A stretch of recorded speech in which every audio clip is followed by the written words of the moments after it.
अस्सलाम वालेकुम। मैं हूं डॉक्टर मोहम्मद आसिफ। आज मैं यौम आज़ादी के हवाले से कायदे आज़म की शख्सियत, उनकी सियासी ज़िंदगी और उनके नज़रियात पर बात करूंगा। कायदे आज़म एक कैरिज़मेटिक पर्सनैलिटी के मालिक थे। मैक्स वेबर ने लीडरशिप की 3 टाइप्स बयान की हैं। पहली टाइप ट्रेडिशनल लीडरशिप की है, जिसमें king, feudal lords, tribal lords शामिल हैं। दूसरी जो टाइप उसने बयान की है वो कैरिज़मेटिक लीडरशिप है। कैरिज़मेटिक लीडरशिप में लीडर अपनी पर्सनैलिटी से, अपने नज़रियात से अवाम को मुतासर करता है और अवाम को मुतहर्रिक करता है और उनको एक मकसद के लिए एक डायरेक्शन में ले जाने में कामयाब हो जाता है। जबकि तीसरी टाइप जो है वो रैशनल लीगल लीडरशिप है, जो कि शायद आज स्कैंडिनेवियन कंट्रीज़ में हो। जहाँ तक कायदे आज़म का ताल्लुक है तो कायदे आज़म मैक्स वेबर की जो डेफिनेशन है कैरिज़मेटिक लीडरशिप की, उस पे पूरे उतरते हैं। और अगर हम मैक्स वेबर की जो डिफरेंट करैक्टरिस्टिक्स उसने दिए हैं लीडरशिप के, उसको देखें तो लगता है कि जब उसने ये सारे चीज़ें बयान की हैं तो शायद वो कायदे आज़म को फोर्स ही कर रहा था कि मुस्तकबिल में कोई ऐसा लीडर होगा जो कि कैरिज़मेटिक पर्सनैलिटी और लीडरशिप के सारे मेयार उनके ऊपर पूरा उतरेगा। जहाँ तक कायदे आज़म का ताल्लुक है तो उनके ऊपर मुख्तलिफ जो हैं वो इन्फ्लुएंस थे। सबसे बड़ा इन्फ्लुएंस कायदे आज़म के ऊपर इस्लाम का था। और अगर हम कायदे आज़म के जितने भी बयानात हैं और जितने भी तकारीर हैं उनको देखें तो एक बात बहुत वाज़ेह है, कायदे आज़म हमेशा इस्लाम की बात करते हैं, ख़्वाह वो जमहूरियत हो, ख़्वाह वो मुआशी निज़ाम हो, ख़्वाह वो मिनॉरिटीज़ के राइट्स हों और ख़्वाह वो उम्मा की बात हो। कायदे आज़म के बयानात में कहीं भी कोई तज़ाद मौजूद नहीं है। कायदे आज़म के ऊपर दूसरा बड़ा इम्पैक्ट जो है वो बॉम्बे का है। जब वो इंग्लैंड से बॉम्बे आए तो उन्होंने एक बड़ी कम्पेटिटिव वर्ल्ड के अंदर जो है वो अपने लिए जगह बनाई। अपने आप को एज ए कॉन्स्टिट्यूशनल लॉयर उन्होंने इस्टेब्लिश किया और दुनिया है उसको बता दिया कि एक मुस्लिम लॉयर जो है वो इस लेवल तक पहुंच चुका है। कायदे आज़म के ऊपर तीसरा इम्पैक्ट जो है वो पारसी कम्युनिटी का है। कायदे आज़म के पारसी कम्युनिटी के साथ ताल्लुकात बहुत स्ट्रॉन्ग थे और उनकी शादी भी एक पारसी फैमिली में हुई थी। तो कायदे आज़म ने पारसी फैमिली से ये सीखा कि किस तरह से एक छोटी कम्युनिटी इज़्ज़त नफ्स के साथ, जुर्रत के साथ, मेहनत के साथ एक अच्छी ज़िंदगी गुजार सकती है। कायदे आज़म के ऊपर एक और बहुत इम्पॉर्टेंट इम्पैक्ट जो है वो वेस्टर्न लिबरलिज़म का है। जब कायदे आज़म इंग्लैंड गए तो वहाँ पे उन्होंने वेस्टर्न थिंकर्स को पढ़ा, वेस्टर्न फ़िलासफ़र्स को पढ़ा, वेस्टर्न लॉ पढ़ा, वेस्टर्न डेमोक्रेसी देखी और उनसे बहुत कुछ सीखा।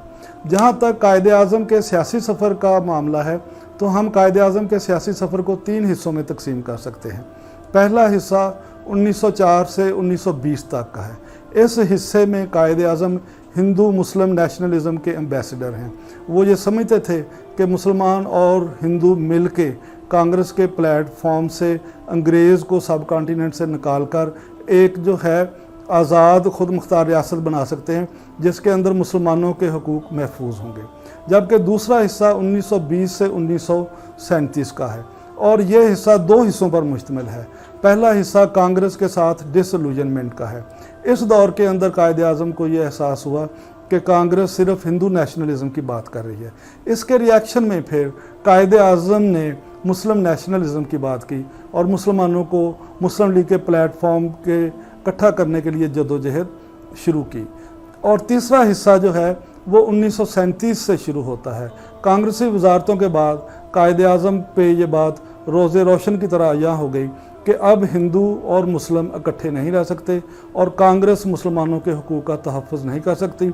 मुसलमानों का तहफ़्फ़ुज़ सिर्फ मुस्लिम लीग कर सकती है और अगर मुसलमानों को एक अलग मुल्क ना दिया गया तो मुसलमान बहुत पीछे रह जाएंगे। मैंने शुरू में बात की थी कि कायदे आज़म जो है वो एक कैरिज़मेटिक पर्सनैलिटी के मालिक थे। तो अब हम उनको उन्हीं के व्यूज़ के हवाले से देखते हैं।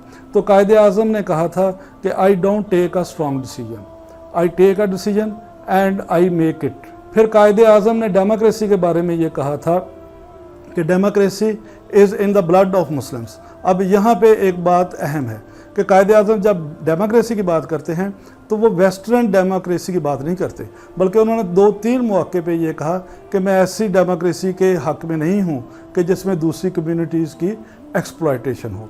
उसके बाद कायदे आज़म ने हमेशा जो है वो विमेन के राइट्स की बात की है। कायदे आज़म ने एक जगह पे कहा कि no nation can achieve the height of a glory unless your women are side by side with women. इसके बाद कायदे आज़म ने हमेशा मिनॉरिटीज़ के राइट्स की बात की। कायदे आज़म ये चाहते थे कि एक इस्लामी रियासत के अंदर मिनॉरिटीज़ को पूरे राइट्स जो हैं वो अवेलेबल हों। जैसा कि उन्होंने कहा था, you are free to go to temples, you are free to go to mosques. हम जानते हैं कि कायदे आज़म ने अपनी पूरी ज़िंदगी में तालिब इल्मों को हमेशा जो है वो अहमियत दी और हर जगह पे जब भी उन्हें मौका मिला उन्होंने तालिब इल्मों को इनकरेज किया।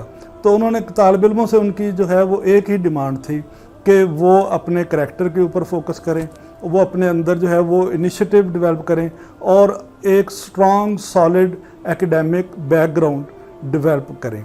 तो इस तरह से जब हम कायदे आज़म के मुख्तलिफ जो नज़रियात देखते हैं उनकी बुनियाद के ऊपर हम ये देख सकते हैं कि कायदे आज़म के सामने एक बहुत क्लियर इस्लामी जमहूरी मुआशी फलाही रियासत का खाका मौजूद था और एक ऐसी रियासत का खाका मौजूद था कि जिसके अंदर कोई तअस्सुब ना हो और जिसके अंदर कोई डिस्क्रिमिनेशन ना हो और जिसके अंदर सारे लोग जो हैं वो इक्वालिटी के साथ रह सकें।